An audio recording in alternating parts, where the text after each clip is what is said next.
Hello, welcome back to my YouTube channel. നമ്മളിന്നൊരു cooking video ചെയ്യാൻ പോകണം കേട്ടോ. നമ്മൾ നേരത്തെ ചെയ്തിട്ടുള്ളൊരു റെസിപ്പിയാണ്, പക്ഷേ ഇന്ന് നമ്മളതിനെ കുറച്ചും കൂടെ ഒരു മോഡേൺ രൂപത്തിൽ ഒന്നും കൂടെ ഒന്ന് ചെയ്യാൻ പോവാണ്. നമ്മൾ നേരത്തെ ഒരു ചിക്കൻ പെരട്ടിൻ്റെ വീഡിയോ ചെയ്തിട്ടുണ്ടായിരുന്നു. ഭയങ്കര സിമ്പിളായിട്ട് ഉണ്ടാക്കാൻ പറ്റുന്ന ഒരു ചിക്കൻ പെരട്ടാണ്. അപ്പോൾ അതിനെ ഇന്ന് നമ്മൾ എയർ ഫ്രയറിലൊന്ന് ട്രൈ ചെയ്യാൻ പോകണം. അന്ന് നമ്മൾ ഉണ്ടാക്കിയത് സാധാരണ ഗ്യാസ് സ്റ്റൗവിലൊക്കെ വെച്ചിട്ട് കുറേ സമയമെടുത്തൊക്കെയാണ് ചെയ്തത്. അപ്പോൾ നമുക്ക് വളരെ സിമ്പിളായിട്ട്, അല്ലെങ്കിൽ നമ്മുടെ പണി കുറച്ചും കൂടെ എളുപ്പത്തിലാക്കിക്കൊണ്ട് നമുക്ക് എയർ ഫ്രയറിൽ ആ ചിക്കൻ പെരട്ട് ഉണ്ടാക്കുന്നത് എങ്ങനെയാണെന്ന് നോക്കാം. അപ്പോൾ എല്ലാവരും ട്രൈ ചെയ്യാൻ മടിക്കരുത്, കാരണം അത്ര അടിപൊളി റെസിപ്പിയാണ്. ഭയങ്കര സിമ്പിളാണ്. സവോളയൊക്കെ അരിഞ്ഞ് തക്കാളിയൊന്നും അരിഞ്ഞ് സമയമൊന്നും കളയണ്ട, ഭയങ്കര എളുപ്പമാണ്. അപ്പോൾ നമുക്ക് പെട്ടെന്ന് ആ ചിക്കൻ പെരട്ട് ഉണ്ടാക്കുന്ന വീഡിയോയിലേക്ക് പോകാം. നമുക്ക് ഈ ചിക്കൻ പെരട്ട് ഉണ്ടാക്കാൻ വേണ്ടിയിട്ട് കുറച്ച് വെളുത്തുള്ളി വേണേ. വെളുത്തുള്ളി കുറച്ച് കൂടുതൽ ചേർത്താൽ അത്രയും ടേസ്റ്റ് ഉണ്ടാവും. അപ്പോൾ ഞാൻ അതിന് വേണ്ടിയിട്ട് വെളുത്തുള്ളി ഒന്ന് പൊളിച്ചെടുക്കുകയാണ്. സവോളയൊന്നും വേണ്ട കേട്ടോ, സവോള വേറെ ഐറ്റം ഉണ്ടാക്കാൻ വേണ്ടിയിട്ട് എടുത്ത് വെച്ചിരിക്കുന്നതാണേ. അപ്പോൾ ഞാൻ പെട്ടെന്ന് ഈ വെളുത്തുള്ളിയൊക്കെ ഒന്ന് പൊളിച്ചിട്ട് ബാക്കി എന്തൊക്കെ കാര്യങ്ങളാണ് എങ്ങനെയൊക്കെയാണെന്ന് പറയാവേ.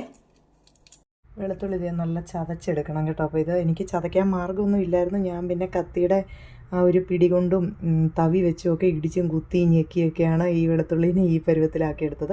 നമ്മൾ മിക്സിയുടെ ജാറിലിട്ടൊന്ന് ക്രഷ് ചെയ്താൽ മതി കേട്ടോ. എനിക്ക് മേളിൽ പോയി എടുത്തുകൊണ്ട് വരാനുള്ള മടി കൊണ്ടാണ് മിക്സിയൊക്കെ മേളിൽ റൂമിലായിരിക്കുന്നത്. അതെടുത്തുകൊണ്ട് വരാനുള്ള മടി കൊണ്ടാണ് ഞാൻ ഇങ്ങനെ ചെയ്തത്.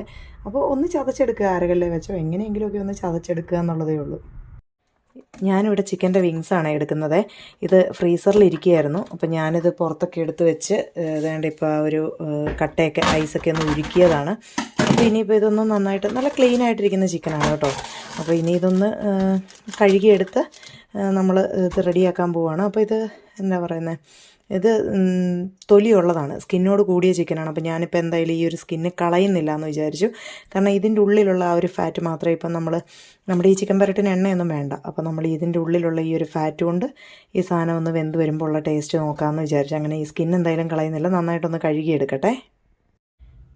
അപ്പോൾ നമ്മൾ ചിക്കനൊക്കെ അതേ നല്ല അടിപൊളിയായിട്ട് കഴുകിയെടുത്ത് വെച്ചിട്ടുണ്ട്. ഇതിൻ്റെ വെള്ളമെല്ലാം നമ്മളൊന്ന് ഞെക്കി പിഴിഞ്ഞ് കളയണം കേട്ടോ.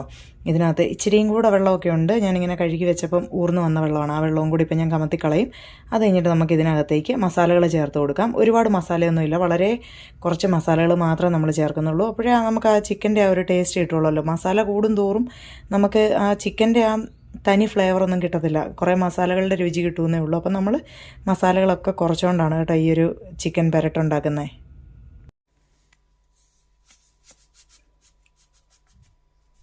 അപ്പം നമ്മൾ ആദ്യം ഈ ചിക്കൻ്റെ അകത്തോട്ട് കുറച്ച് ഉപ്പ് ചേർത്ത് കൊടുക്കുകയാണ് കേട്ടോ.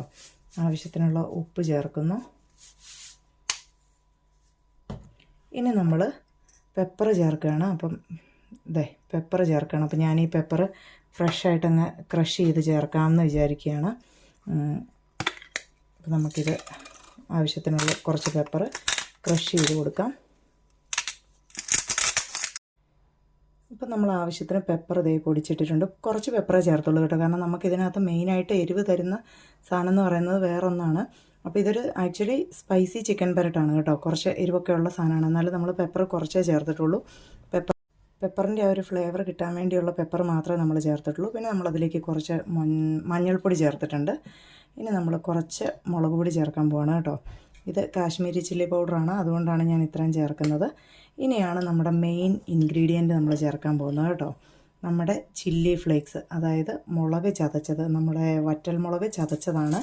ഇതായിരിക്കണം ഇതിനകത്തെ മെയിൻ ഇൻഗ്രീഡിയൻ്റ് എന്ന് പറയുന്നത്. കൂടുതൽ ചേർക്കേണ്ടത് ഇതാണ്. ഈ ഒരു ചതച്ച മുളകിൻ്റെ ഫ്ലേവറിൽ വേണം നമ്മുടെ ഈ ഒരു ചിക്കൻ നന്നായിട്ട് വേകാൻ വേണ്ടിയിട്ട്. അപ്പോൾ അതിന് നല്ല ടേസ്റ്റ് ആയിരിക്കും കേട്ടോ. പിന്നെ നമ്മളിത് നേരത്തെ ചതച്ച് വെച്ച വെളുത്തുള്ളി ഇതും കൂടെ ഞാൻ ഇട്ട് കൊടുക്കുകയാണ്. ഞാൻ പറഞ്ഞല്ലോ, വെളുത്തുള്ളി നന്നായിട്ട് ചതച്ചെടുക്കാൻ പറ്റിയില്ല. കുറച്ചും കൂടെ നന്നായിട്ടൊക്കെ നിങ്ങൾ ചതച്ചെടുക്കുകയാണെങ്കിൽ നല്ല അടിപൊളി ടേസ്റ്റ് ആയിരിക്കും. എന്നിട്ട് ഇനി ഇത് നന്നായിട്ടൊന്നങ്ങ് പുരട്ടിയെടുക്കുകയാണ് കേട്ടോ. അപ്പോൾ നമുക്ക് വേണമെങ്കിൽ ശകലം വെള്ളം ഒഴിച്ച് ഈ ഒരു അരപ്പ് ഒന്ന് കുഴച്ചെടുക്കാം. അല്ലെന്നുണ്ടെങ്കിൽ ഇച്ചിരി എണ്ണ, ഒരടപ്പ് എണ്ണ ഒക്കെ ചേർക്കാം. അല്ലെങ്കിൽ നാരങ്ങാനീര്, വിനാഗിരി ഏത് വേണമെങ്കിലും ചേർക്കാം കേട്ടോ. അപ്പോൾ നമ്മൾ പെട്ടെന്നൊക്കെയാണ് ഒന്ന് മാറിനേറ്റ് ചെയ്ത് വെക്കാനുള്ള സമയമൊന്നും ഇല്ലെന്നാണെങ്കിൽ ഇച്ചിരി നാരങ്ങാനീരോ അല്ലെങ്കിൽ വിനാഗിരിയോ ഒക്കെ ചേർത്താൽ നല്ലതായിരിക്കും. ഞാനിപ്പോൾ ഇതൊന്നും ചേർത്തിട്ടില്ല. ഈ ചിക്കനിലെ വെള്ളത്തിനകത്ത് തന്നെയാണ് ഇതൊന്ന് പുരട്ടിയെടുക്കുന്നത്. കാരണം ഞാനിതൊരു ഇച്ചിരി നേരം റെസ്റ്റ് ചെയ്യാൻ വെച്ചിട്ടേ എന്തായാലും ഉണ്ടാക്കത്തുള്ളൂ. അപ്പോൾ അതുകൊണ്ട് ഞാൻ വിനാഗിരി ഒന്നും ചേർക്കണ്ടെന്ന് വിചാരിച്ചു. അപ്പോൾ നമ്മൾ ചിക്കൻ നല്ല അടിപൊളിയായിട്ട്, കാരണം ചിക്കനിൽ അത്യാവശ്യം വെള്ളം ഉണ്ടായിരുന്നത് കണ്ടോ. അപ്പോൾ നമ്മൾ ആ മുളക് പൊടി ചേർത്തത് കൊണ്ട് അത്യാവശ്യം കളറും കിട്ടിയിട്ടുണ്ട്. എന്നാൽ ചില്ലി ഫ്ലേക്സിൻ്റെ ആ ഒരു ടേസ്റ്റ് ആയിരിക്കും ഇതിനകത്ത് മുന്നിൽ നിൽക്കുന്നത്. അപ്പോൾ ഇനി ഇത് നമുക്ക് ഒരു അരമണിക്കൂർ ഇങ്ങനെ വെക്കാം. അപ്പോൾ നമ്മുടെ ചിക്കൻ വേണ്ട ഒരു 1.5 മണിക്കൂറായിട്ട് നമ്മളിങ്ങനെ മാരിനേറ്റ് ചെയ്ത് വെച്ചിരിക്കുകയായിരുന്നു കേട്ടോ. അപ്പോൾ ഞാൻ ഫ്രിഡ്ജിൽ വെച്ചില്ല, കാരണം ചിക്കൻ്റെ തണുപ്പ് അത്രയ്ക്ക് അങ്ങോട്ട് പോയിട്ടില്ലായിരുന്നു. ഞാൻ വെള്ളത്തിലൊക്കെ ഇട്ട് ആ ഒരു കട്ട ഉരുക്കി എടുത്തായിരുന്നു. അതുകൊണ്ട് ഞാൻ ഫ്രിഡ്ജിൽ വെച്ചില്ല, പുറത്ത് തന്നെയാണ് വെച്ചത്. നിങ്ങളെ മാരിനേറ്റ് ചെയ്ത് വെക്കുമ്പോൾ വേണമെങ്കിൽ ഫ്രിഡ്ജിൽ വെക്കാം കേട്ടോ. ഇനി നമ്മൾ ഈ ഒരു ചിക്കൻ്റെ പീസ് ഓരോന്നായിട്ട് എടുത്തത് ഇതേപോലെ ഈ ഒരു ട്രേയിലേക്ക് വെക്കുകയാണ്, കാരണം എയർ ഫ്രയറിലേക്ക് വെക്കാൻ വേണ്ടിയിട്ട്. അപ്പോൾ നമുക്കിതെല്ലാം ഒന്ന് പെറുക്കി ഇതേപോലെ ഓരോ പീസായിട്ടൊന്ന് വെക്കാം. നമ്മൾ 2 ട്രേക്കകത്തും വെച്ചു. അപ്പോൾ ഒരു പീസ് മിച്ചം വന്നു കേട്ടോ. അതുകൊണ്ട് നമുക്കിത് ഈ ഒരു ട്രേയിൽ ഈ ഒരു പീസൊക്കെ ഇങ്ങനെ ഒന്ന് ഒതുക്കി വെച്ചിട്ട് നമുക്ക് അത് ഇതേപോലെ അഡ്ജസ്റ്റ് ചെയ്ത് വെക്കാം. പിന്നെ ഈ വെളുത്തുള്ളിയെല്ലാം ഇതിനകത്ത് തന്നെ കിടക്കുകയാണ്. അപ്പോൾ അതിനെ ഇതേപോലെ കോരി ട്രേയുടെ മുകളിലേക്ക് അങ്ങ് ഇട്ടു കേട്ടോ. അപ്പോൾ നമ്മുടെ ചിക്കൻ നമ്മൾ ഇതേപോലെ പെറുക്കി നിരത്തി വെച്ചു. ഇനി നമുക്കിത് എയർ ഫ്രയറിലേക്ക് കൊണ്ടുപോയി വെച്ചേക്കാവേ. അപ്പോൾ ഇവിടെ 2 എയർ ഫ്രയറുണ്ട്. ഇത് ഓണർ യൂസ് ചെയ്യുന്ന എയർ ഫ്രയറും ഇത് ഞാൻ യൂസ് ചെയ്യുന്ന എയർ ഫ്രയറുമാണ് കേട്ടോ. അപ്പം ഇതിൽ ഇൻസ്ട്രക്ഷൻസ് കൊടുത്തിട്ടുണ്ട്, നമുക്ക് നോക്കാം. ഞാനിതുവരെ ചിക്കനൊന്നും ഇതിൽ വേവിച്ചിട്ടില്ല. 200 ഡിഗ്രിയിൽ 30 മുതൽ 33 മിനിറ്റ് വരെയാണ് 1 കിലോ ചിക്കൻ വേകാനുള്ള സമയം പറയുന്നത്. അപ്പോൾ നമുക്ക് അതേ ടെക്നിക്ക് തന്നെ ഈ എയർ ഫ്രയറിൽ ഒന്ന് പ്രയോഗിച്ചേക്കാം. അത്രയും സമയം തന്നെ വെക്കാം കേട്ടോ. അപ്പോൾ നമുക്ക് ഈ ചിക്കൻ എയർ ഫ്രയറിലേക്ക് എടുത്ത് വെക്കാം.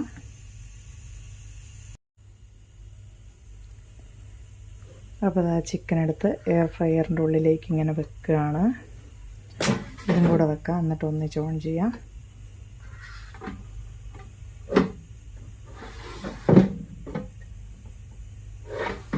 അടച്ചു വെക്കാം.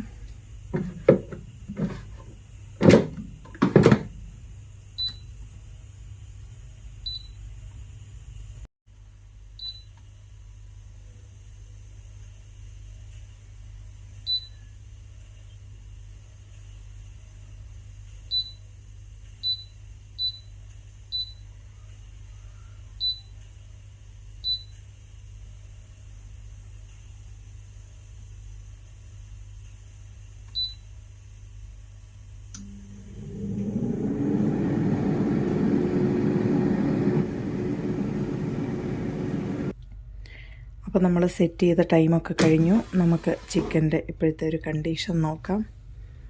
ഇത് കുക്കായിട്ടുണ്ടെന്ന് എനിക്ക് തോന്നുന്നില്ല. എന്തായാലും നമുക്കൊന്ന് ഒരു സ്പൂൺ വെച്ചൊന്ന് കുത്തി നോക്കാം. ഓൾമോസ്റ്റ് ആയി എന്ന് തോന്നുന്നു കേട്ടോ. എന്തായാലും നമുക്കൊന്ന് മറിച്ച് വെച്ചിട്ട് ഇത്രയും സമയം കൂടെ വീണ്ടും ഒന്ന് സെറ്റ് ചെയ്ത് കൊടുക്കാം. ഇതിൻ്റെ അകത്ത് ചിക്കൻ്റെ അകത്തെ വെള്ളമൊക്കെ ഇറങ്ങിയിട്ടുണ്ട് കേട്ടോ. അപ്പം എനിക്ക് തോന്നുന്നു നമ്മുടെ സ്റ്റൗവിൽ വെച്ച് ചെയ്യുമ്പോൾ കുറച്ചും കൂടെ വെള്ളമൊക്കെ ഇറങ്ങി നമ്മളിങ്ങനെ അത് കണ്ടുകൊണ്ടിരിക്കുകയാണല്ലോ. ഇതിപ്പോൾ എയർ ഫ്രയറിലായതുകൊണ്ട് നമുക്ക് അത്രയും അങ്ങനെ നമ്മൾ കാണുന്നില്ല. എന്നാലും ഇതിലെ വെള്ളമൊക്കെ ഇറങ്ങി തന്നെയാണിത് കുക്കാവുന്നത്. അപ്പോൾ നമുക്കിതൊന്ന് തിരിച്ചും മറിച്ചുമൊക്കെ ഇട്ട് കൊടുക്കാം.